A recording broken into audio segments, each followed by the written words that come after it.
République, son Excellence Bassirou Diomaye Diakhar Faye, a tenu à lancer un appel solennel à l'ensemble des acteurs politiques et des forces vives de la nation pour une participation active et réussie au dialogue national sur le système politique qu'il ouvrira officiellement le 28 mai 2025.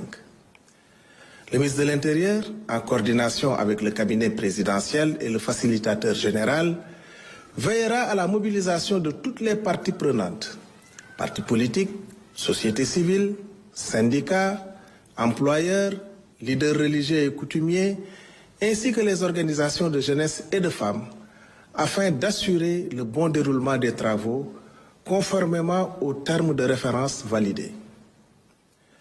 La diaspora sénégalaise, acteur clé de notre développement, sera pleinement associée à cet élan national. Le chef de l'État a salué leur contribution essentielle à la vie politique, économique et culturelle du Sénégal.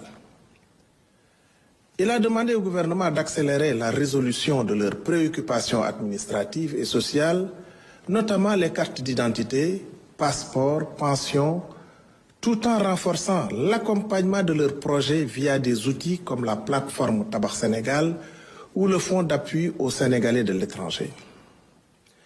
Une journée nationale de la diaspora sera organisée à Dakar en décembre 2025 pour valoriser leur rôle dans la construction d'un Sénégal prospère et uni.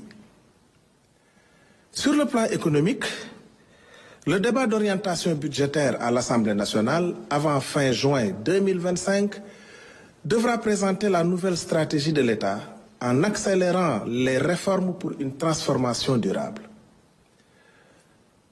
Le Premier ministre, M. Ousmane Sonko, pilotera la préparation de ce cadre en lien avec les ministères concernés pour garantir la transparence et l'efficacité. Enfin, le président de la République a insisté sur l'organisation du Forum Invest in Sénégal prévu les 7 et 8 octobre 2025 pour attirer les partenariats win-win et sur la campagne de commercialisation de l'anacarde où le gouvernement devra mobiliser tous les moyens logistiques et sécuritaires tout en soutenant la transformation locale pour relancer cette filière stratégique. Le Premier ministre Ousmane Sonko a quant à lui tenu à rappeler l'importance nationale de la fête de la Tabaski, un événement religieux majeur. Pour garantir son bon déroulement, un conseil interministériel a été organisé avec des mesures concrètes, assouplissement des contrôles pour les camions transportant des moutons, exonération fiscale, renforcement de la sécurité sur les points de vente et autorisation pour les bergers d'accompagner les animaux.